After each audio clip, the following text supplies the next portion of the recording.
Hi there, it's Polly here. My old pal Mr. Snoots. Ta-da! So, we have been off on wandering, but as you can see by me wearing traditional Norwegian folk dress, I was sent this game, so that is a caveat, but I'm very glad I was sent this game.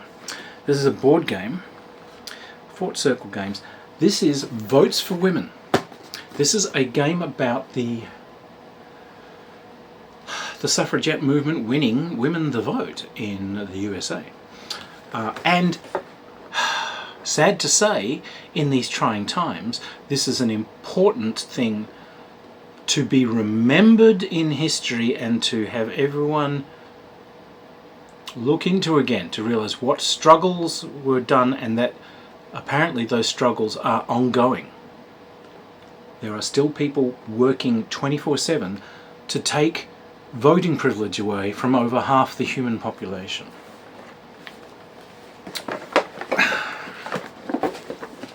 Can anyone tell how much I dislike the American political system? Anyway, so this is a very well made game. It is, but what I like about it is full of historical background and documentation. So it's kind of a great learning tool, particularly for kids. I think this is a great sort of game for teenagers and so on. So leaflet in here for the League of Women Voters, who are still there. They're still out there, and given Trump and co, they have work to do still. So this is how to contact them, this is how to support them. I love it. So anyway, when we open the book, we get our rule book, which is great. Now we've got a really solid map of the USA, broken not just into states, as you can see, but they're actually broken into regions. There are, I think, 6 regions. More on that later. And we've got some little tracks for Congress and turns and places to stack cards. So just bear that in mind. We have some very cool wooden pieces. There are different coloured cubes which represent political interests within a region. There are little kind of wooden figures that represent your activists in regions. Ticks, which is when a place has voted in favour of women's right to vote, and crosses when a place has voted that it will not support women's rights. We also get an interesting collection of dice and so on, and we get different decks. Now, what's nice about this is, so we've got decks. There's a suffragist deck. These are full of special actions, special events, and so on. There is a strategy deck. There's a deck of cards for affecting different states. Now, this game can be played. There are a couple of different feminist organisations at work, so there are 2 different colours representing the feminist organisations, purple and yellow. They are working together, but this can be played as a 2-player game. Essentially, the forces fighting for women's votes against, face it, the patriarchy. You can do it 3-player, because you can have 2 people playing the suffrage movement. One's playing purple, one's playing yellow. So you just track to see which one of them did better than the other, essentially. But you can also play this game solo or with 2 suffragist players against a game run opposition. So there is essentially a way of randomly generating the resistance against women's votes. So this game is deliberately designed for solo play, should you desire it, or for essentially like 2 people playing against the machine, man, playing against the machine. The other stuff that we get in here, which I really, really like, is there's a whole ton of, well, actually, first off, there's another set of markers that you need, which is game currency. Essentially these buttons. Now, some of these are based on actual Vote for Women badges. and anti-suffrage badges. But these are markers of sort of essentially a game currency. You can turn these in for re-rolls or to back different ploys that you make, activate different powers that you have. And then there's a ton of historical material. So they have actual reprints of newspapers from the time. They have things from women's conventions. What have we got here? Notes from different departments, equal franchise societies, the different charters. They've actually got the joint resolution that went up before Congress. Letters from the League. Yeah, so it's got all this amazing historical material here. Some of the letters that were actually sent to people's representatives. Actual vote tickets from the time. So they've got a wealth of essentially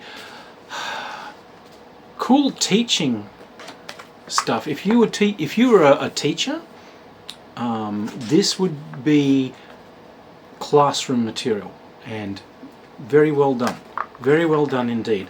And there is a little book in here that's designer's notes, but it's also historical notes. What happened? What actually happened? What the suffragette movement was, how it was organised, what was the organisations trying to stop them, how were they organised, how they went about the whole process, what happened.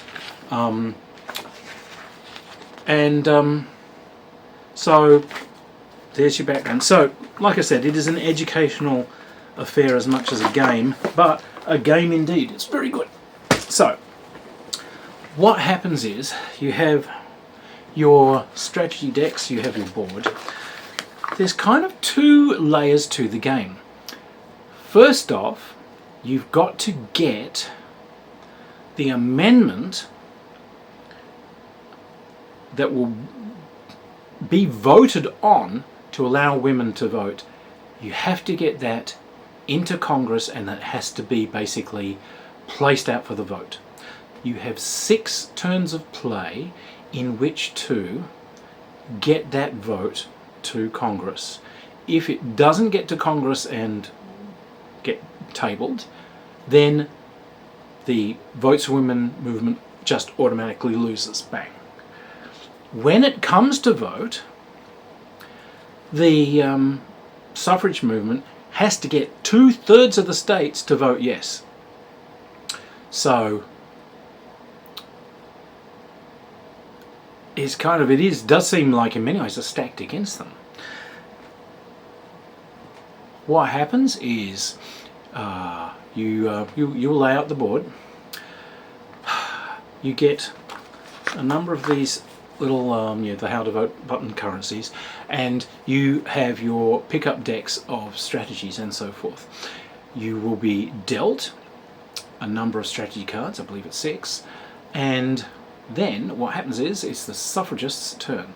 They look at their strategy cards and so on and try and decide if they're going to play any, yes or no. They can take some of their currency buttons and they can put that behind the strategy.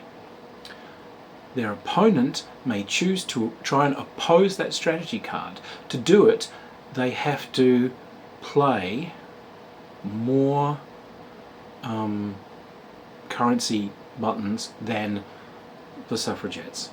So it's a kind of an interesting bidding war. How much are you willing to spend to overcome that particular strategy, or you're going to hold on to your currency for something that works more?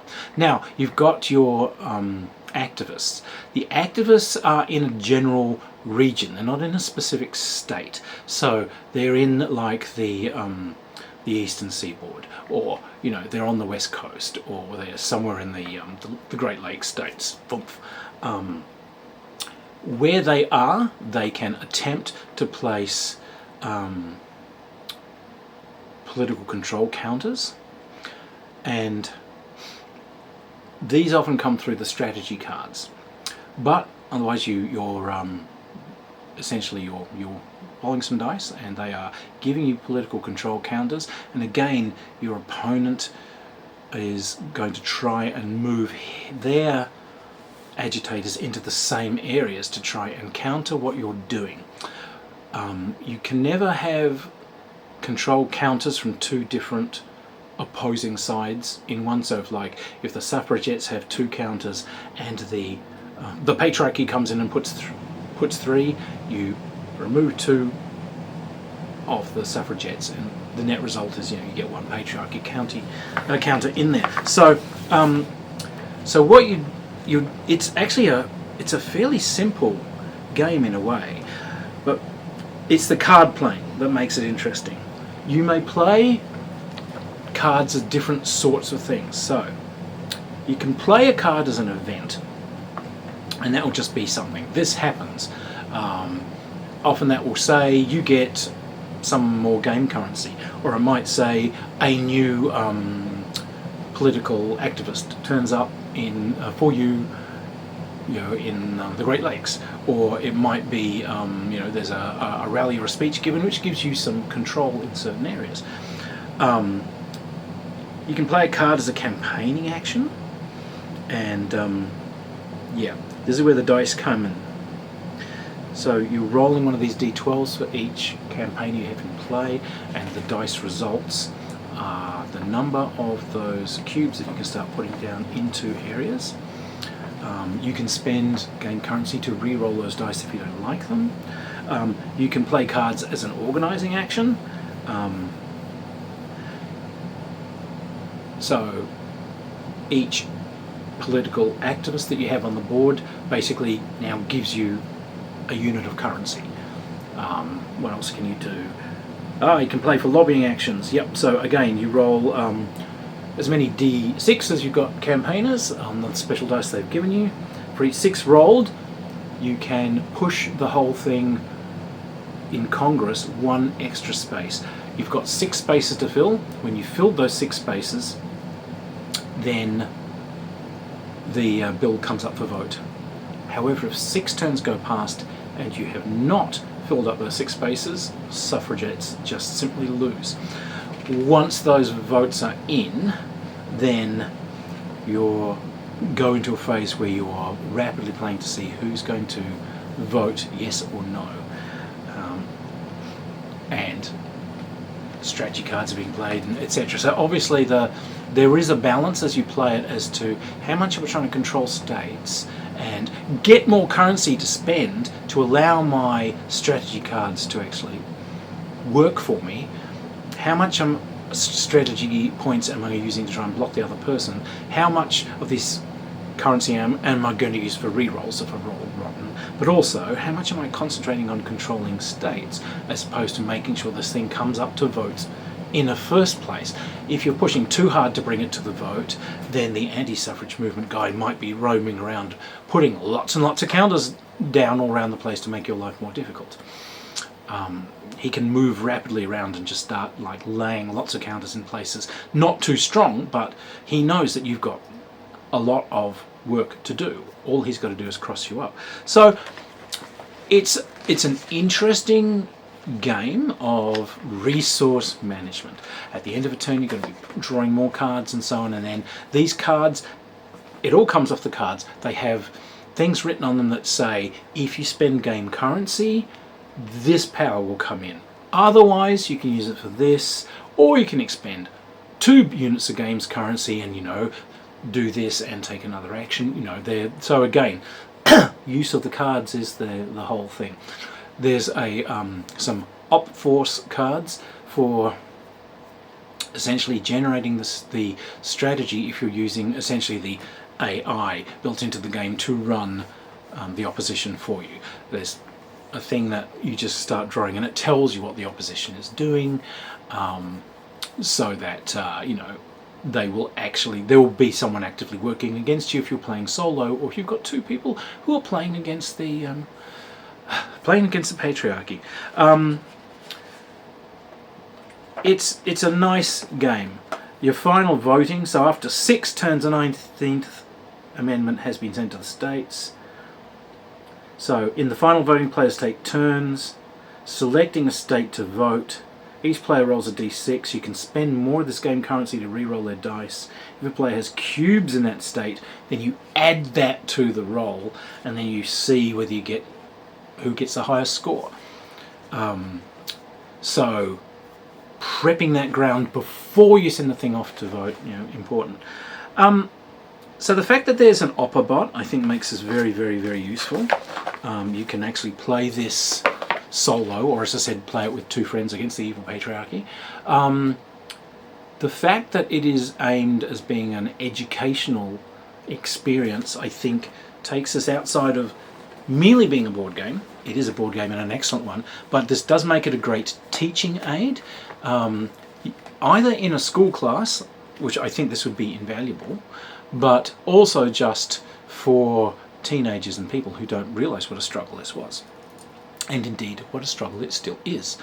I like the historical material that was in it, gives it a good thing. I do like the fact that the leaflet for the League of Women Voters is in it. But as an actual strategy game, it's an interesting one because game design wise, it's a game of resource management.